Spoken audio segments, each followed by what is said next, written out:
Good morning, 12th class. How are you all? Hope you all are good.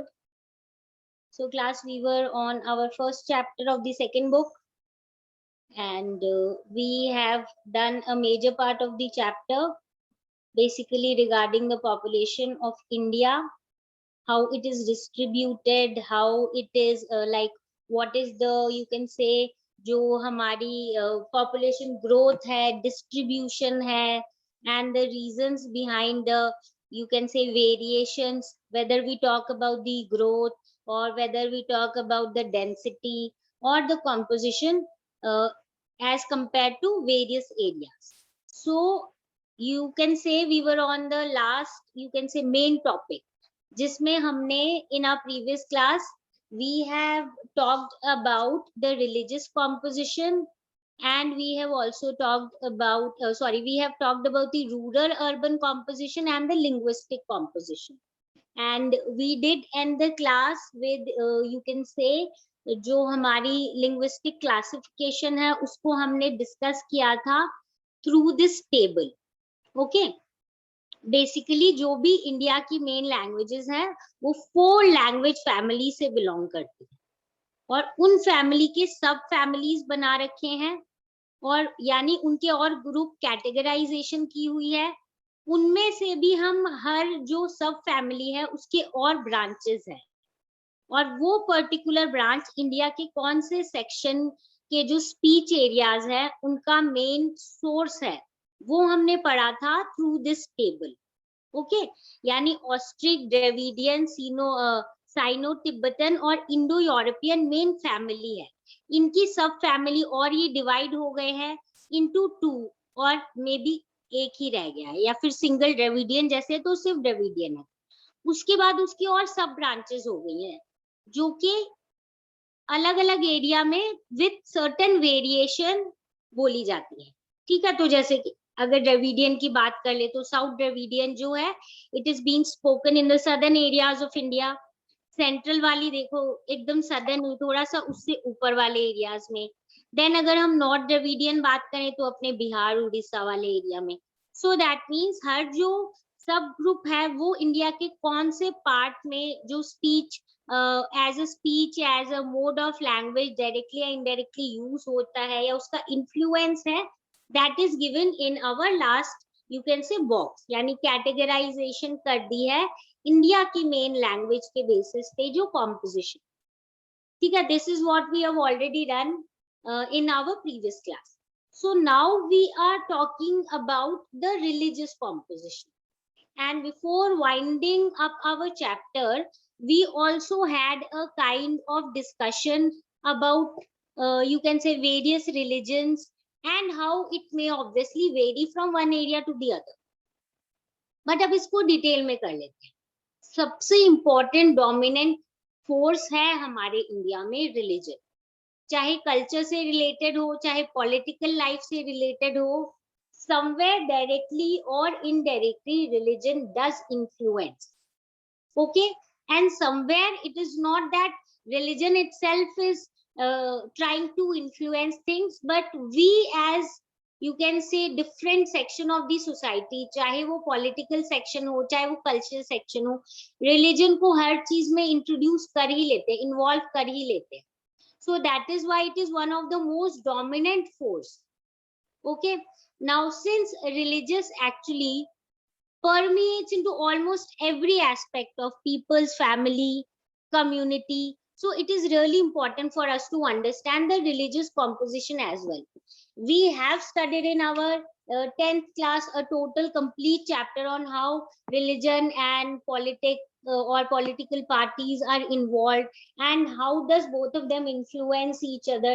There were many things that we did study in our previous classes that how does the religion influence each and every aspect. तो हम social life तो बोलते ही हैं, but culture and political life में भी बहुत important role है, एक dominant force है religion, especially if we talk in terms of India.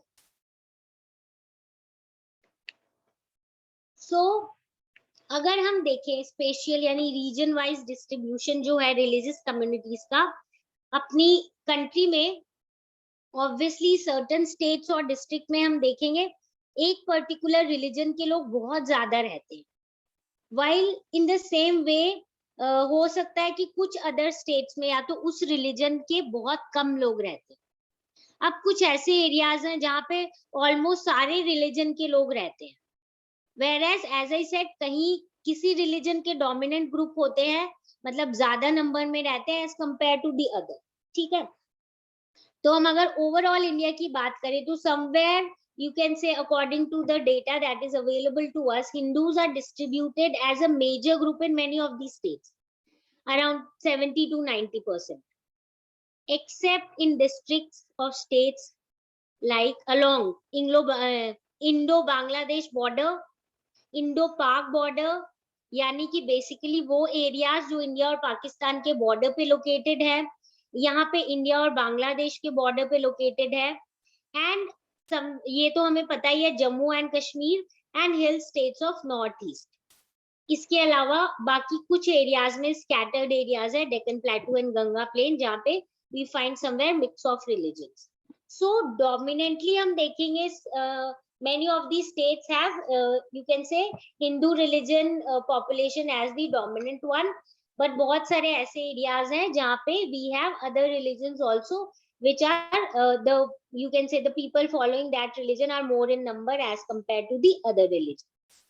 अब देखो मुस्लिम्स जो है वो लार्जेस्ट अपनी रिलीजियस माइनॉरिटी है और मेनली ये है जम्मू एंड कश्मीर में, few districts of West Bengal. Now West Bengal again को हमने पढ़ा था, it lies actually in around the border area of India and Bangladesh, तो इसीलिए वहां पे भी है। जम्मू एंड कश्मीर बॉर्डर्स हम बोल सकते हैं इंडिया एंड पाकिस्तान का है। केरला इज समवेयर थोड़ा साउथ की साइड पे, also again we have you can say large Muslim population residing there, and still many parts of Uttar Pradesh and in and around Delhi and also in Lakshadweep. ठीक है, so they form the largest religious minority, यानी कि majority के बाद जो next large number हो। Now they form majority in Kashmir Valley and Lakshadweep, यानी लक्षद्वीप और कश्मीर वैली में जो मुस्लिम्स हैं उनकी पॉपुलेशन जो डोमिनेंट पॉपुलेशन है, मतलब largest in number in these areas. ठीक है, now this is basically about you can से फ्यू ऑफ द एरियाज। तो बाकी एरियाज को भी हम डिटेल में कर लेते हैं, then we will try to understand few tables as well. ठीक है, तो अगर हम देखें in terms of Christian population, Christianity is also an important religion that is followed in India, and if we need to have a look at their population, it is mostly distributed in the rural areas of the country, and the main concentration is observed along the firstly western coast of Goa, Kerala, and obviously hills of Meghalaya, Mizoram, Nagaland. So just remember, एक तो गोवा की side है, केरला में है, and then अपने north eastern areas में Meghalaya, Mizoram, Nagaland, Chota Nagpur area, and also few hills of Manipur. Chota Nagpur area is basically not totally in the north eastern areas but this side, but इसके अलावा अपने नॉर्थ ईस्टर्न में भी we have the Christian population. Then six की अगर बात करें, obviously I think you people may be knowing कि अगर हम देखें तो इनकी मेनली जो पॉपुलेशन है small area of our country में डोमिनेंट है। अगर हम देखेंगे Punjab, Haryana and Delhi as well. Then we have Jains and Buddhist, they are the basically smallest religious groups in India, whereas हम देखेंगे ओरिजिन इनका यहीं पे हुआ, बट अगर स्पेसिफिकली बुद्धिज्म की बात करें तो many countries have started following them as the main religion, but in our country both Buddhism and Jainism remains smallest religious groups. ठीक है, and selected areas में है जैन्स जो है major urban areas of Rajasthan में है, गुजरात में है एंड महाराष्ट्र में है, ये जैन्स है, जैन की मेनली पॉपुलेशन, और जो बुद्धिस्ट है वो मेनली अपने महाराष्ट्र में ही अपने को मिलेंगे। अदर एरियाज जो बुद्धिस्ट मेजॉरिटी की हैं वो है Sikkim, Arunachal Pradesh, Ladakh in Jammu and Kashmir, Tripura and Lahaul and Spiti in Himachal Pradesh. यानी अगर हम जैनिज्म की बात करें राजस्थान, गुजरात एंड महाराष्ट्र, बुद्धिज्म की बात करें तो ज्यादातर महाराष्ट्र में है, उसके अलावा सिक्किम, अरुणाचल प्रदेश, जम्मू एंड कश्मीर में लद्दाख, त्रिपुरा, लाहौल एंड स्पीति इन हिमाचल प्रदेश। इसके अलावा बहुत सारे और रिलीजन्स हैं अपने इंडिया में, जैसे जोरास्ट्रियन, ट्राइबल, बाकी अदर इंडिजिनस फेथ है और रिलीजियस बिलीव्स भी है, और स्मॉल पॉकेट्स में हेयर एंड देयर जो है ऑल ओवर इंडिया स्प्रेड है. So what do we again understand from this? Again we understand कि religion wise भी we have lot of diversity in religion, as well as we also have kind of variation in the areas they are found in large numbers. Okay, so now there is a table that is given in your book on page number 10. If you look at this table, you will find that they are telling us in percentage about the religious communities of India. Okay, तो अगर हम इसके हिसाब से अगर देखेंगे 2011, so we have around 79.8% of Hindus, we have 14.2 of Muslims, we have Christians 2.3, we have Sikhs 1.7, Buddhists 0.7, Jains 0.4, Baki other religions we have 0.7, and we also have data of 0.2% of you can say people whose religion is not stated. Okay, clearly. Like there are few who are maybe atheist, or maybe there are few who say that we are somewhere, we don't believe in one particular god, and this kind of group is also there. So this is basically the kind of religion that religion diversity of religious, or you can say religious composition that we find कि certain areas में Hindus ज़्यादा है, certain areas में Muslim ज़्यादा है, in few areas we have Christians, and then we have Sikhs also in certain areas, limited area, and Jains and Buddhists are somewhere scattered here and there, along with few other religions like Zoroastrians, and then there are other tribal and indigenous faiths and beliefs spread here and there. Now we move on to the, you can say, जो अपना next अगर हम composition की बात करें, again that is our composition of working population. Okay, so before moving on this the composition of working population, we also need to just have a look at a small box that is given in your book on your page number 11. Religion and landscape. Formal expression of religions on landscape is manifested through sacred structures, use of symmetries, and you can say assemblance of plants and animals, groves of trees for religious purposes. And sacred structures are widely distributed throughout the country. These may range from shrines to large Hindu temples, monumental masjids, where we have church, we have cathedral in large metropolitan cities. These temple, masjid, gurudwara, church, monasteries, all differ in size and form, shape, their use, their density. So somewhere landscape को एक specially dimension दे देते हैं wherever they are found. हम कहीं ना कहीं, what do we mean? We know that जो भी religion है उनसे generally कोई ना कोई ऐसी जगह associated होगी जहाँ पे उस religion group के जो लोग हैं वो जाके अपनी worship करेंगे. So अलग अलग structures होते हैं, अलग अलग different type से होते हैं.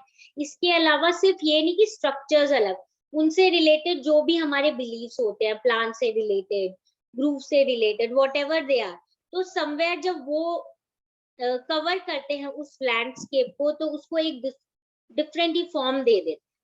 सो they are saying religious affects the kind of landscape also because of different sizes and different areas where they are found. People go and visit them, and they have special dimensions, special kind of structure in which they are made. Okay, so this is about the religious composition. Now we move on to the composition of the working population.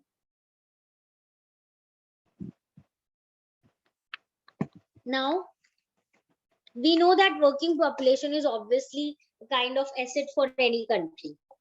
Okay, they are the one who contribute mainly to the national income. They are the one who work for the country. They are the one who somewhere bring the development of the country, on which the other sections of the society are dependent. Okay. तो जो population of India है, according to the economic status, is basically divided into 3 groups. एक है हमारे main workers, then we have marginal workers, and then we have non-workers. So as you can see on your screen as well, कि हम according to the economic status अगर divide करने की कोशिश करें, we will see that जो हमारी population है, we can divide it into 3 parts, especially economic status के हिसाब से अगर देखें तो हमारे हैं main workers, we have our marginal workers, and we have our non-workers. ठीक है, 3 sections है और इनके बारे में ही हम क्या पढ़ेंगे, डिटेल में पढ़ेंगे. So now let us move on when we have understood the 3 categorization, that is main, marginal and non-workers. अब देखो डेटा के हिसाब से अपने इसको भी गो थ्रू कर लेते हैं. ठीक है. So अच्छा, before moving on to the data, let us understand the difference between you can say main worker and the marginal worker. Main worker हम उस person को बोलते हैं who works at least 183 days or 6 months in a year. Okay, यानी उसको हम क्या बोल देंगे, main worker, the person who works for at least 183 days or 6 months in a year. वो कौन हो जाएगा हमारा मेन वर्कर, अकॉर्डिंग टू हमारा जो मेन स्टैंडर्ड डेफिनेशन है कि हम किसको मेन वर्कर की कैटेगरी में लाएंगे और किसको मार्जिनल वर्कर की कैटेगरी में लाएंगे.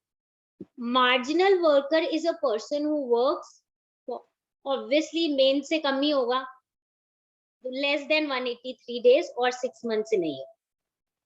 दैट मीन्स 6 months से 6 months या उससे ज्यादा काम करे, दैट इज 183 days या उससे ज्यादा काम करे एक साल में, वो मेन वर्कर हो जाएगा. उससे कम अगर काम कर रहा है तो ऑब्वियसली क्या हो जाएगा, marginal worker. And non worker obviously who is not working. So अब जब हमारी ये चीजें क्लियर है तो डेटा भी देख लेते हैं. It is observe that in India the proportion of workers, इसमें दोनों आ जाएंगे, मेन भी आ जाएंगे, मार्जिनल भी आ जाएंगे. ठीक है. So it is observe that in India the proportion of workers both men and marginal is only 39.8% according to 2011 census.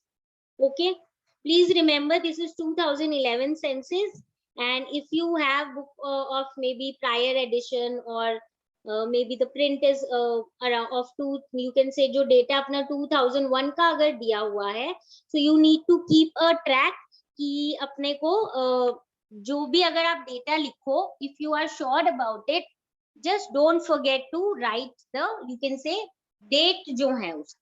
ठीक है. तो उसकी डेट जो है वो आपको date in the sense year जो है वो आपको मेंशन करना है, अदरवाइज डेटा जो है उसको फुल प्रूफ समवेयर हम मतलब क्वेश्चनेबल हो जाता है. Okay. That is why you will notice everywhere, even in your book, it is always stated. The year is stated in the bracket. So, as I was saying कि अगर हम देखें proportion of workers both main और marginal जो है is only 39.8%. अगर हम ठीक approx 40 कर लेते हैं according to 2011, that means around 60% population क्या हो जाएगी अपनी non-workers. You get that? Only 40% is the working population. 40% you can say हमारे जो working population है somewhere, और working population में main और marginal workers. ठीक है. और यानी कि non workers कितने हो जाएंगे, 60%. This indicates economic status in which there is a large proportion of dependent population, further indicating possible existence of large number of unemployed and underemployed people. यानी क्या है, ये जो 40% है इन पे बाकी 60% लोग डिपेंडेंट हैं.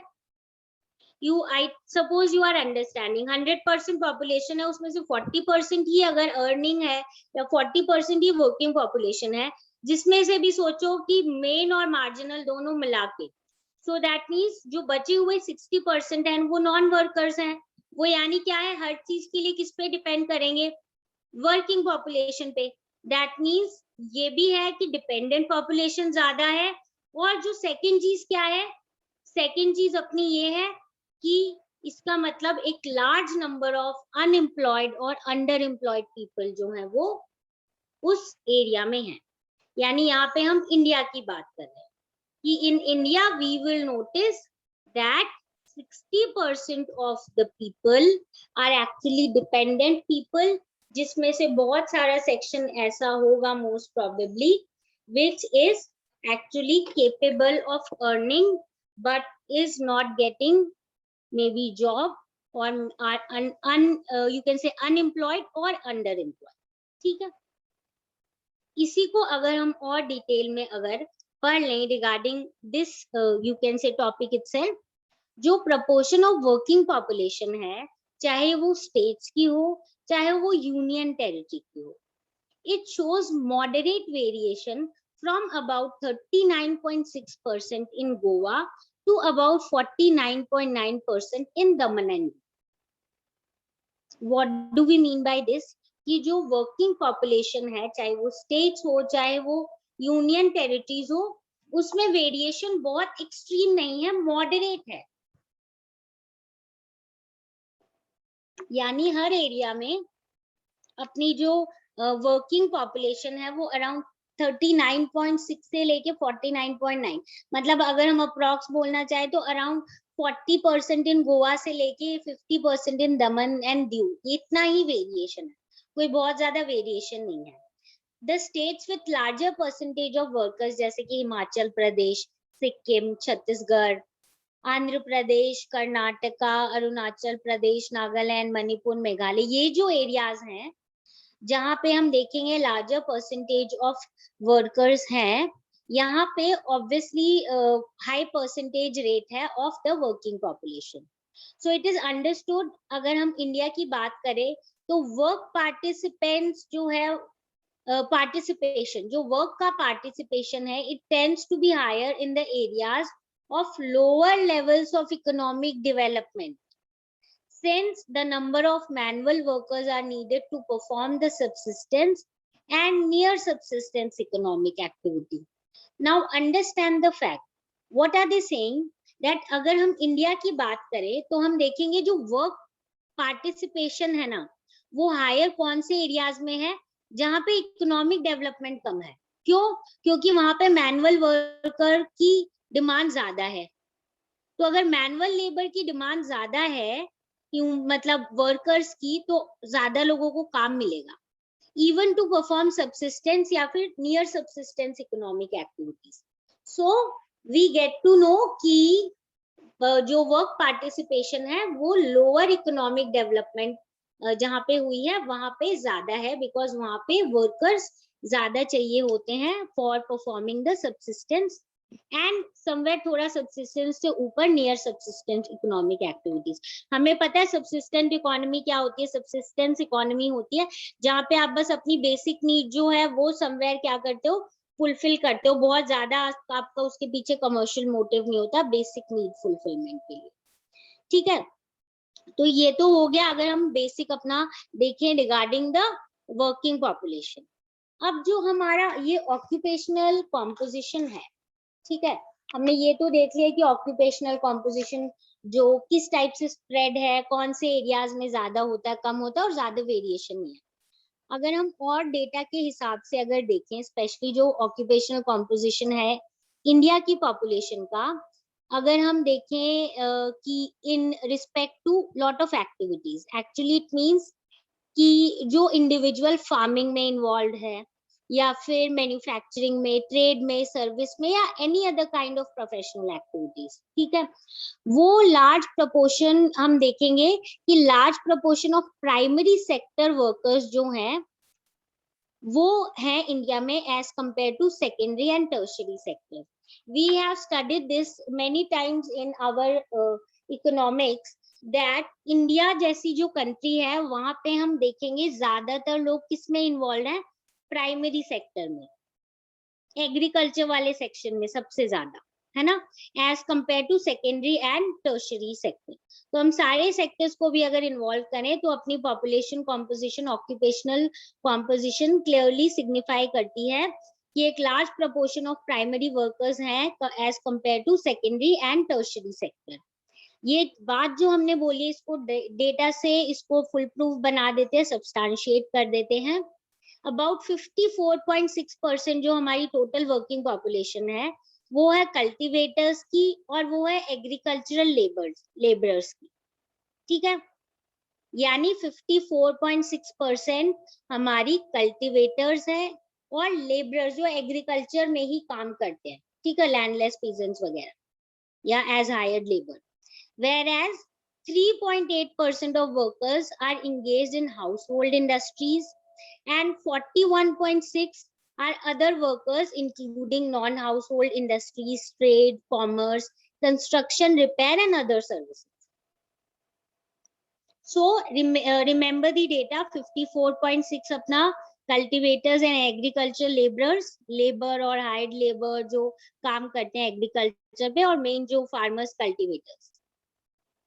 देन 3.8 हमारे वर्कर्स इंगेज हैं हाउस होल्ड इंडस्ट्रीज में, छोटी मोटी ऐसे इंडस्ट्रीज जैसे, एंड 41.6 जो है वो है other workers including household, non household industries, बड़ी इंडस्ट्रीज जैसे trade, commerce, construction, repair and other services.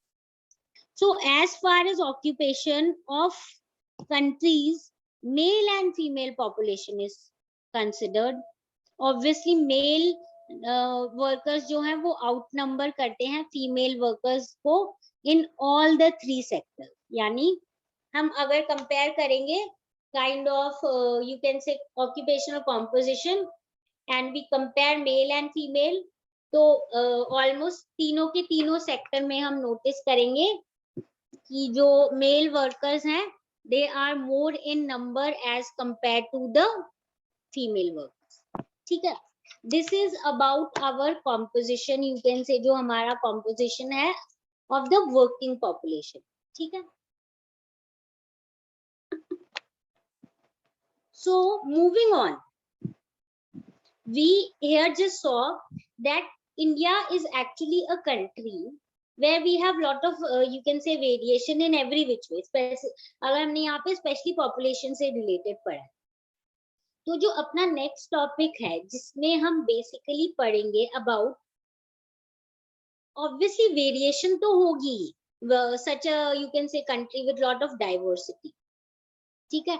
But यहाँ पे हम ज्यादातर सेक्शन में अगर देखें class, this is the table regarding our you can say occupational जो वेरिएशन है, कॉम्पोजिशन है कि कौन से एरिया में कितने अपने वर्कर्स कौन से सेक्शन में इन्वॉल्व है, विद 3 काइंड ऑफ शेड्स। और इसमें अगर देखो जो हम मेल और फीमेल की बात करें, क्लियरली यू कैन सी, चाहे प्राइमरी हो, सेकेंडरी हो, टर्शरी हो, यू कैन सी कितना डिफरेंस है in terms of females employed as compare to the males employed. यहाँ पे मेल की फिगर्स देखो कितनी ज्यादा है, and you check it out in whether you talk about the secondary sector, whether you talk about the tertiary, primary, सब में obviously women का जो रोल है वो समवेयर बहुत कम है, और स्पेशली टर्शरी में देखो तो it is very very less, दोनों को कंपेयर करें। सो आई वाज सेइंग कि हमने हर जगह पे देखा है कि कॉम्पोजिशन वेरी करता है from one area to the other, है ना। बट स्पेसिफिकली यहाँ पे एक जो मेन कंसर्न अपने लिए है सोसाइटी के लिए, वो मेल फीमेल से रिलेटेड है। तो इसमें हम देखेंगे कि नाउ गवर्नमेंट हैज रियलाइज्ड कि there are certain things that we need to take care. जैसे हमने पढ़ा था इन टर्म्स ऑफ जो स्पेशल पॉलिसीज गवर्नमेंट ला रही हैं regarding few sections of the society. जैसे हमने पढ़ा था about the national youth policy जो गवर्नमेंट ने किया है, national policy for skill development and entrepreneurship, जो अपने growing section of the society है ना, उनके लिए, दैट इज एडोलेसेंस, यूथ, जो 20 से बेसिकली जो अपना 15 से 29 इयर्स के बीच में है वो हो जाता है यूथ के अंदर, और जो एडोलेसेंट है वो 10 to 19 के बीच में। तो एडोलेसेंट के साथ साथ यूथ पे कैसे फोकस किया था, 15 to 29 बेसिकली स्किल डेवलपमेंट के लिए, टैलेंट और जॉब्स और इकोनॉमिक पॉइंट ऑफ व्यू से भी स्किल जनरेट हो और अच्छा हो सके। उसी तरीके से एक और चीज जो बहुत जरूरी है वो है जेंडर जो डिफरेंसेस हैं, wide differences regarding you can से, चाहे हम रेशो की बात कर ले, चाहे अभी हमने वर्किंग पॉपुलेशन में किया था, एजुकेशन में करो, किसी भी सेक्टर में देखो तो हम देखेंगे समवेयर विमेन जो है वो इक्वालिटी पे नहीं पहुंच पाई है, though the government and everyone is trying somewhere to kind of bring equality in this section as well, but अभी तक अटेन नहीं हुए। सो इससे रिलेटेड जो भी डेवलपमेंट है, जो भी स्टेप्स लिए गए हैं regarding government people and what are the improvement that are done and what can be still done, वो सारी चीज और इम्प्रूवमेंट कहाँ कहाँ आया है, हमने कहाँ देखे हैं चेंजेस, कैसे सारी चीजों में इम्प्रूवमेंट ला सकते हैं। That is what we will be doing in our next class, which will be our last topic of this chapter, promoting gender sensitivity through Beti Bachao Beti Padhao social campaign and many other things. Okay, so this is it for today. Just give this portion a reading, and if you have any doubt relating to the topic that we have covered, come back with the problem and we'll discuss and solve. So this is it for today. Now meet you all in the next class.